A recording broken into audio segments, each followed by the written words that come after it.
महाभारत युद्ध में सर्वश्रेष्ठ योद्धा कौन था? क्योंकि महाभारत में एक से एक कई महान योद्धा थे। अर्जुन, अश्वत्थामा, भीम, बारबरी, घटोत्कच, द्रोण, भीष्म, कर्ण, अभिमन्यु जैसे कई महान योद्धा थे, परंतु कर्ण को ही सर्वश्रेष्ठ योद्धा क्यों माना गया? दरअसल कर्ण ही एक ऐसे सर्वश्रेष्ठ योद्धा थे जिन्होंने विपरीत परिस्थिति के बावजूद खुद को एक श्रेष्ठ योद्धा के रूप में स्थापित किया था। आइए जानते हैं कर्ण के बारे में वे तथ्य जिनके कारण उन्हें महान योद्धा माना जाता है। पहला कारण, अर्जुन का साथ देने के लिए जगत के स्वामी थे, लेकिन कर्ण का साथ देने के लिए दुर्योधन ही था। अर्जुन पूर्णतः श्री कृष्ण पर आश्रित थे, जबकि इधर दुर्योधन खुद कर्ण पर आश्रित था। दूसरा कारण, कर्ण को द्रोण ने वह संपूर्ण शिक्षा नहीं दी जो उन्होंने पांडवों या कौरवों को दी थी। फिर भी कर्ण ने परशुराम से बची हुई शिक्षा छल से हासिल कर ली थी। यदि कर्ण अर्जुन के बराबर योग नहीं होता तो भगवान परशुराम कर्ण को शिक्षा देने के लिए तैयार नहीं होते। तीसरा कारण, कर्ण एक सच्चा मित्र होने के साथ साथ दानवीर भी था। स्वयं भगवान श्री कृष्ण इस बात की पुष्टि करते हैं कि कर्ण से बड़ा दानी कोई नहीं। चौथा कारण, श्री कृष्ण की योजना के तहत कर्ण के कवच और कुंडल को छल पूर्वक अर्जुन के पिता इंद्र द्वारा हथिया लेने के बावजूद कर्ण ने युद्ध को एक योद्धा की तरह लड़ा। पांचवा कारण, कर्ण ने जरासंध को अकेले हराया था, वहीं भीम ने श्री कृष्ण की मदद से जरासंध को छल के द्वारा मारा था। छठा कारण, कर्ण के पास भगवान परशुराम द्वारा दिया गया शिव का विजय धनुष था। यह धनुष जिस भी योद्धा के हाथ में होता है उस योद्धा के चारों तरफ एक ऐसा अभेद घेरा बना देता है जिसे भगवान शिव का पशुपास्त्र भी भेद नहीं सकता था। कर्ण को महाभारत में तब तक नहीं मारा जा सकता था जब तक कि उसके हाथ में वह धनुष था।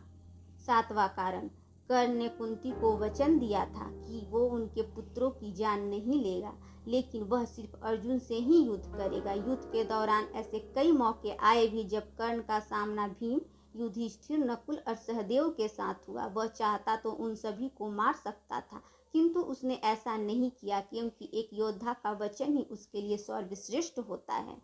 आठवां कारण, जिस ध्रुपद को 105 भाई मिलकर जीत पाए उसे कर्ण ने दिग्विजय के दौरान अकेले ही हराया था।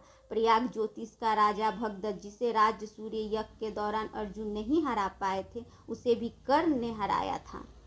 नौवां कारण, अश्वसेन बाण की साधना दोबारा न करना ये भी श्रेष्ठता का प्रमाण था। अश्वसेन एक नाग था जो कर्ण के धनुष पर चढ़ गया था और उनसे कहा था कि तुम मेरा साधना करो तो मैं वहां पहुंचकर अर्जुन को डसकर अपना बदला पूरा करूंगा, क्योंकि अर्जुन ने खांडव वन दाह के समय मेरी माता को मारा था, लेकिन कर्ण ने अश्वसेन को इनकार कर दिया था।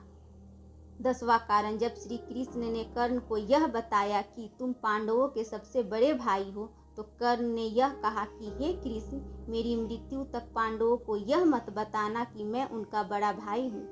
कर्ण की यह बात सिद्ध करती है कि वह पांडवों के प्रति किसी भी षड्यंत्र में शामिल नहीं था, फिर भी युद्ध योद्धाओं की तरह ही लड़ा।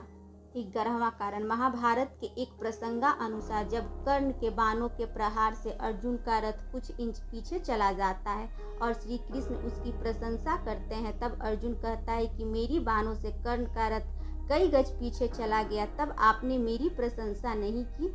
अर्जुन की इस बात पर भगवान श्री कृष्ण कहते हैं कि कर्ण के रथ पर कर्ण और महाराज शैल्य बैठे हैं, परंतु तुम्हारे रथ पर मैं यानी भगवान नारायण और महावीर हनुमान बैठे हैं, तब भी कर्ण ने तुम्हारा रथ पीछे ढकेल दिया। सोचो, यदि महावीर हनुमान नहीं होते तो क्या होता।